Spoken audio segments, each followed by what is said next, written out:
We're talking to Jordan Knight. How bizarre is this? It is pretty crazy considering we grew up with the New Kids on the Block. Jordan, we are so excited to have you joining us on our phone this morning.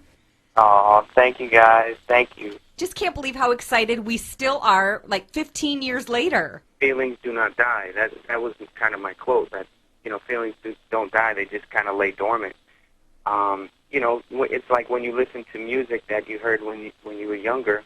It brings back all the same feelings, and you can see where you were at that time, what you were feeling, and everything else. And I think a lot of people just like to relive that and kind of go down memory lane, and they want and we try to help them create some new experiences also. Yeah, it's very true because we've been playing a lot of your songs lately, and it's, I haven't necessarily listened to my old tapes because all my stuff was on tape, which is just also bizarre. But yeah, like I haven't heard a lot of the songs in, 15 years, but I still know all the words. I know all the moves from the dances. I know where I was sitting in certain concerts when I saw the songs performed live, and it just all comes flooding back. All right. Yep. So what is it like to see grown women still being diehard fans all these years later? It's a beautiful, beautiful sight to see. It's just great because it's kind of like you when you turn 21, you don't die. You know what I mean? We're all still young. We're not that old, and it's good to see people have a good time and let their hair down. Now, do you have any, crazy fan stories? Are there people who follow you from, show to show and that you start recognizing in the crowd each night? Oh, absolutely. Yeah. Well, we talk to a lot of our fans on Twitter. We have kind of like a fan base on Twitter, and we interact with, all our... It's more like they're friends now than fans. So, yeah, we absolutely know a lot of the names. So do you guys still feel like you're the teen idols that you used to be? Do you still feel like that on stage? Oh, yeah. You know what? You need to come to a show. Okay. Apparently, yeah. Because I think you have the wrong image here. You're thinking of, Lawrence Welk standing up there. We would never think of you like Lawrence Welk. We swear to God. No. Seriously, you guys should definitely come to the show. We move, we dance. I think our show is way better than what we used to do. What it used to be, yeah. It's just way better. The energy's better. The show's better. Everything's better. The clothes are better. The hair is better. We obviously haven't been to one of your concerts yet since you guys have come back, which now we definitely need to. But are you performing any of the older songs, or is it all your new stuff? No. We do both. You do? Okay. Cool.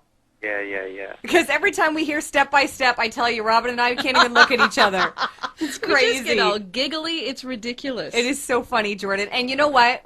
Chris, our co-host, has been bugging me to tell you this story, but I've been debating on whether or not to tell you. So, you know how you guys had those kind of Barbie doll figurines of yourselves? They weren't Barbie dolls. Action figures. They were action figures. Action figures then. Well, I had one, and you had your braid at the back, and it was real hair, or, kind of real hair. And I cut it off, Jordan. I didn't like it. You didn't like it? Well, that's fine. I just thought I should tell you that. I felt really bad about it because, it was your style. But it just was not for me, so I cut it off. She's been really embarrassed about this, that she defaced your action figure. What year did you cut it off? Back then. Oh, yeah, back then. Immediately. Immediately, as soon as I got it, I was like, no, this is not going to do. Oh, that's fine. I cut mine off in late 1989. Well, good then. We probably both did it at about the same time then. Staying with your hair, I had one of my fan questions, or one of the fan questions that they wanted me to ask you. How did you get your hair to stay in the big poof, is how she worded it. Is that one of those trade secrets? No. My hair naturally kind of stays in a poof. Does it really? This day, it kind of stays into a poof. It's not as incredibly thick as it was back then, but I would just wake up, shower. No styling needed, eh? Stay there all day. But no, when I went on stage, I definitely used the whole can of hair. Now talk about some of the other guys in the band, just because I like that.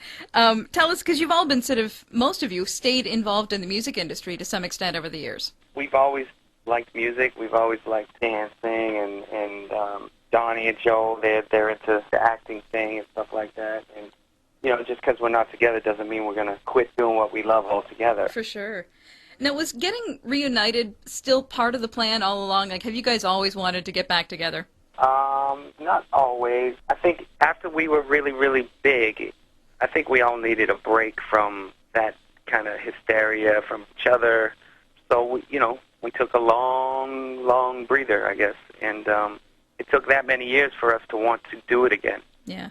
How was it when you first started up back together again? Was it just like getting back on the horse and everything just sort of clicked again? Yeah, honestly, a lot of people ask that, and we always say it's kind of like riding a bike. And then Donnie always chimes in and says, a mountain bike. Of course. Of course he does.